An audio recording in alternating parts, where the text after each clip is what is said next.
Welcome to stock market learnings. इस video में बात करेंगे हम बैंक निफ्टी के बारे में, साथ ही उससे रिलेटेड स्टॉक के बारे में आपको बताया जाएगा।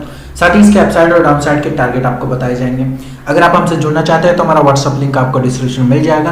हमारे साथ जुड़ने पर आपको ट्रेडिंग टिप्स दी जाती है, लाइव मार्केट में आपको ट्रेडिंग स्ट्रैटेजी बताई जाती है, साथ ही आपको एजुकेशन भी सिखाई जाती है। लाइव मार्केट में support, resistance, trading strategy, breakout pattern, breakdown pattern, कितना टारगेट लेना है, कितना एसएल लेना है, प्रॉफिटेबल ट्रेड कैसे लेना है, basic of stock market, advance level of stock market, chart analysis, candlestick patterns, option chain analysis, ये सभी मतलब फैसिलिटी जो है आपको लाइव मार्केट में एजुकेशन में आपको बताई जाती हैं। तो जिसके लिए भी आप व्हाट्सअप कर सकते हैं।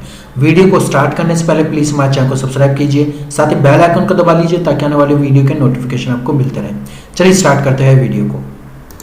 बैंक निफ्टी का ये वन डे टाइम फ्रेम का चार्ट है। पिछले दिन जो हमने एक कैंडल आपको बताई थी वो एक स्पिनिंग टॉप कैंडल थी, ठीक है। स्पिनिंग टॉप कैंडल एक्टिव तभी होती है जब या तो इसका हाई ब्रेक हो या इसका लो ब्रेक हो, ठीक है। आज के दिन क्या रहा बैंक निफ्टी में? आज के दिन जो बैंक निफ्टी का था, पिछले दिन की जो कैंडल थी वो कैंडल लो ब्रेक हुआ है। इसका लो ब्रेक होने के बाद यानी कि इस लेवल पे, यानी कि ये 1800 मतलब लगभग 80 या 95 के आसपास लगभग जो इसका हाई लो था वो लो ब्रेक हुआ था। यानी कि इसका जो लो देखा जाए तो लगभग 38,600 मतलब 95, मैंने आपको बताया ना कि 38,595 या 90 के आसपास जो भी था इसका लो, वो ब्रेक हुआ। ब्रेक होने के बाद मैंने आपको ये भी चीज़ कही थी कि ब्रेक होने के बाद आपको 100 से 125 पॉइंट आपको आसानी से मिल जाएंगे, और वो मिले भी होंगे आपको अगर आपने लेवल ध्यान में रखा होगा।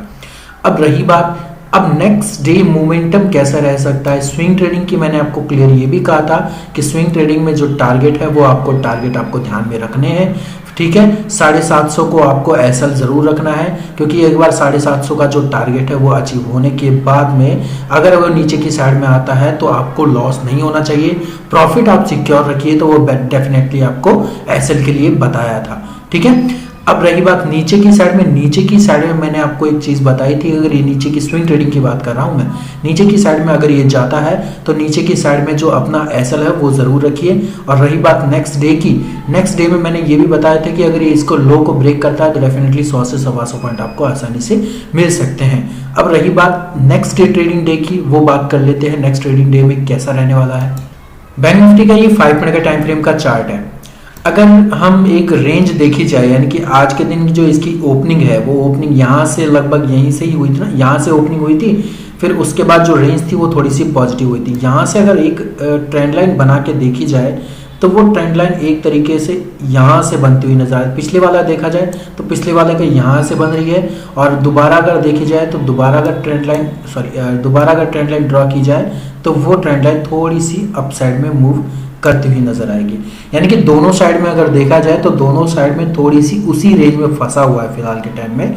एक जोन है नो ट्रेडिंग जोन, यानी कि अप साइड में जो है 50 से 60 पॉइंट है, नीचे की साइड में भी 50 से 60 पॉइंट है जो उस रेंज में फंसा हुआ है फिलहाल के टाइम में, ठीक है। अब चलो ये तो एक रेंज मैंने आपको बता दी कि ट्रेंड लाइन का काम क्या होता है। अगर इस ट्रेंड लाइन को अगर ये ब्रेक कर देता है, ऊपर वाली ट्रेंड लाइन को, नीचे वाली को नहीं, ऊपर वाली ट्रेंड लाइन को अगर ये ब्रेक करता है तो डेफिनेटली जो आपके टारगेट हो सकते हैं वो टारगेट आपको काफ़ी अच्छा बेहतरीन मिलेंगे। यानी कि इस ट्रेंड लाइन को अगर ये ब्रेक करके क्लोजिंग दे देता है 505 या 500 के आसपास, तो आपका जो टारगेट होगा वो पहला टारगेट 600 का रखिएगा, फिर उसके बाद आप जो टारगेट रखेंगे वो दूसरा 700 का रखिएगा, फिर उसके बाद 800 तक के टारगेट आपको आसानी से मिलेंगे। यानी 100 पॉइंट के आप टारगेट रखिएगा, क्योंकि ये जो रेंज है वो काफ़ी क्रिटिकल रेंज है। अगर इस रेंज को अगर नीचे की साइड में ब्रेक करता है तो डेफिनेटली जो रेंज है वो काफ़ी अच्छी रेंज बनेगी, और नीचे की साइड में कम से कम आपको एक ही रेंज में आपको 200 से 250 पॉइंट आपको आसानी से मिल जाएंगे, ठीक है। तो चलो ये तो कोई बात नहीं, ये तो रेंज के हिसाब से हमने आपको बताया है कि मतलब ये जो ट्रेंड लाइन है, ट्रेंड लाइन कैसे काम करती है और किस ब्याह पे काम करती है, ठीक है। अब रही बात सपोर्ट और रेजिस्टेंस की। सपोर्ट, हम अगर इसका सपोर्ट माने तो सपोर्ट तो आपको क्लियर आपको पता चल ही गया होगा कि 38,400 का है, वो समझ में आ ही गया होगा कि कैसे निकालते हैं सपोर्ट और किस तरीके से निकाला जाता है। फिर इस बिहार पे थोड़ी सी रेंज अगर देखी जाए तो 30 से 40 पॉइंट और थोड़ा सा नीचे की साइड में अगर जाएंगे तो सेकंड सपोर्ट इसका मिल जाएगा। यानी कि अगर देखा जाए तो इसका जो मतलब आगे का जो 30 से 40 पॉइंट का जो रेंज होती है ना, वो थोड़ा सा एक्स्ट्रा लेके इसलिए चलते हैं कि बाई चांस अगर नीचे की साइड में अगर ट्रेड करता है, नीचे की साइड में एकदम से सडन फॉल आता है तो वहीं से ही दूसरी कैंडल बनने को तैयार हो जाती है, अगर वहां से सपोर्ट लेना होता है तो।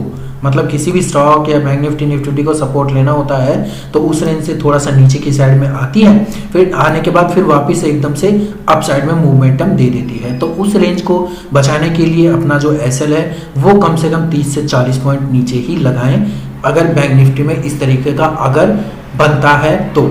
ठीक है, अब बात करेंगे इसके रेजिस्टेंस के बारे में। रेजिस्टेंस जो हमने देखा है फिलहाल के टाइम में, तो रेजिस्टेंस तो आपको वही चीज़ रखनी है, यानी कि लगभग 500 से 520 तक की जो रेंज है वही रेंज आपको रेजिस्टेंस के लिए रखनी है। ज़्यादा बड़ी रेंज तो आपको रखनी नहीं है, लगभग अगर हो सके तो 40 से 50 पॉइंट, यानी अप साइड में मैंने आपको बता ही दिया है कि अप साइड में 560 से 570 की जो रेंज है उस रेंज को आप बना के रखिए, यानी कि लगभग जो 570 से 580 की जो रेंज है उसे आप अपना रेजिस्टेंस भी मान सकते हैं। ठीक है, अब रेजिस्टेंस और सपोर्ट की बात हो गई। आपको ट्रेड कैसे करना है? ट्रेड आपको सिंपल लॉजिकली चीज़ है कि ट्रेड आपको इस लेवल से, यानी कि इस लेवल का ब्रेक होने के बाद ही आपको ट्रेड करना है। हो सके तो कम से कम 600 की एक रेंज रखिए, 600 की रेंज रखेंगे तो आपको शायद थोड़ा सा अच्छा खासा मतलब मुनाफा हो। और अगर आप नीचे की साइड में रखते हैं तो 400 का नीचे का मतलब रखिएगा, और फिर उसके बाद 30 से 40 पॉइंट 360 से 370 की जो रेंज है वो रेंज आप नीचे की साइड में रखिए, यानी कि 30 से 40 पॉइंट अप साइड और 30 से 40 पॉइंट डाउन साइड में आप ज़रूर रखिए रेंज ब्रीफिंग के लिए। यानी कि क्या रहता है कि सडन फॉल और सडन अप एकदम से मोमेंटम आते रहते हैं बैंक निफ्टी में, तो इस वजह से जो गैप है वो थोड़ा बना के रखिएगा। अब इसके ऊपर जो अगर आप ट्रेड करेंगे तो डेफिनेटली जो आपका टारगेट है वो 700 तक के लिए रखिएगा। नीचे की साइड में अगर आप ट्रेड करते हैं तो डेफिनेटली जो आपके टारगेट हैं, अगर आप नीचे की साइड में ट्रेड करेंगे तो डेफिनेटली आप कम से कम 100 पॉइंट का जो टारगेट है वो टारगेट 100 पॉइंट के लिए आप रख सकते हैं। ठीक है, अब बात करेंगे हमारे स्टॉक के बारे में। स्टॉक का अपसाइड और डाउनसाइड का मोमेंटम क्या रहने वाला है। उससे पहले मैं आपको बता दूं कि नेक्स्ट डे जो बैंक निफ्टी का अगर मूवमेंट नीचे की साइड में अगर रहना है तो इसको 400 को ब्रेक करना पड़ेगा, यानी कि अगर ये 400 360 को अगर ये ब्रेक कर देता है तो डेफिनेटली जो आप हैं वो सेल करके चल सकते हैं आप नेक्स्ट डे के लिए। और नेक्स्ट डे के लिए मोमेंटम थोड़ा सा नेगेटिव है तो थोड़ा सा नीचे की साइड में ही ध्यान रखिए। जहां ये रेजिस्टेंस बनता है, कुछ भी 100 पॉइंट की रेंज पर रेजिस्टेंस बनता है तो वहीं पे आप पुट खरीदने की कोशिश कीजिएगा। ठीक है, बात करेंगे अब स्टॉक के बारे में। स्टॉक रहेगा हमारा कोटक बैंक का। कोटक बैंक में मैंने आपको क्लियर पहले भी चीज़ें बताई हुई है कि ये एक रेंज में फिलहाल के टाइम में बना हुआ है। इस रेंज में आज के दिन जो है इस रेंज को इसने ब्रेक किया है। ठीक है, आज के दिन ये वाली जो कैंडल देख रहे हैं ना आप, ये वाली जो कैंडल है, इस वाली कैंडल ने आज के दिन इस रेंज को इसने ब्रेक किया है। अब इस रेंज को ब्रेक तो कर दिया लेकिन कंटिन्यू भी करा है इसने, यानी कि नीचे की साइड में इसने मूवमेंट अच्छा दिया है। रही बात अब सपोर्ट की, सपोर्ट आपका ये वाला लेवल बन रहा है 1925 1922 और 1925 की रेंज के लिए, यानी 2 से 3 पॉइंट की जो रेंज है वो रेंज बन रही है। हो सके तो आप 1920 का ही सपोर्ट रखिए, क्योंकि यहाँ पे पिछली बार जो रेंज बनी थी वो range same as it is same 1920 की ही बन सकती है फिर दोबारा। यानी कि जो आपका सपोर्ट अगर लेगा स्टॉक, यानी कि कोटक बैंक अगर सपोर्ट लेगा तो डेफिनेटली आप 1920 तक का आप अपना रखिएगा सपोर्ट को।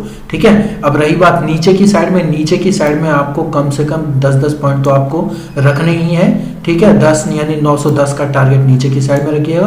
1910 को ब्रेक होता है तो डेफिनेटली आप 1900 तक के टारगेट आपको आसानी से मिल सकते हैं। 1900 को ब्रेक करने के बाद सीधा यह 1880 तक ये जाने की संभावना रखता है, यानी कि पूरी की पूरी तरह 1880 तक ये नीचे की साइड में चला जाएगा।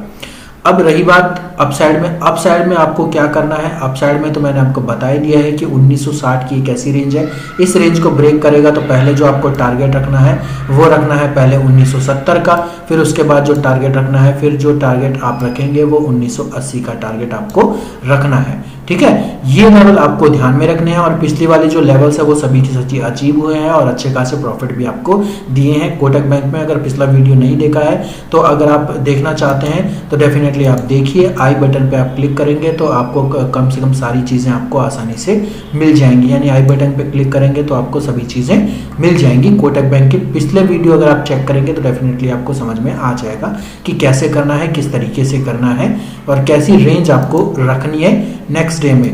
और ये अभी फिलहाल के टाइम में थोड़ा सा नेगेटिविटी की तरफ जा रहा है, तो आप अगर हो सके तो थोड़ा सा मतलब ट्रेड ना करें तो बेहतर है फिलहाल के टाइम में, क्योंकि जब ये पॉजिटिविटी था, मतलब जब ये पॉजिटिव था तो पॉजिटिव की जो रेंज थी वो हमने आपको क्लियर की थी कि ये वाली रेंज है। अब ये फिलहाल के टाइम में नेगेटिव है, तो नेगेटिविटी की तरफ आप थोड़ा सा झुकाव दीजिए, यानी कि 1920 के बाद ही सेल कीजिए, उससे पहले आप सेल ना करें तो बेहतर है, क्योंकि 1920 के बाद अगर आप सेल करेंगे तो आपको कम से कम 15 से 20 पॉइंट का प्रॉफिट आपको आसानी से मिलेगा और अच्छा खासा प्रॉफिट भी होगा आपको।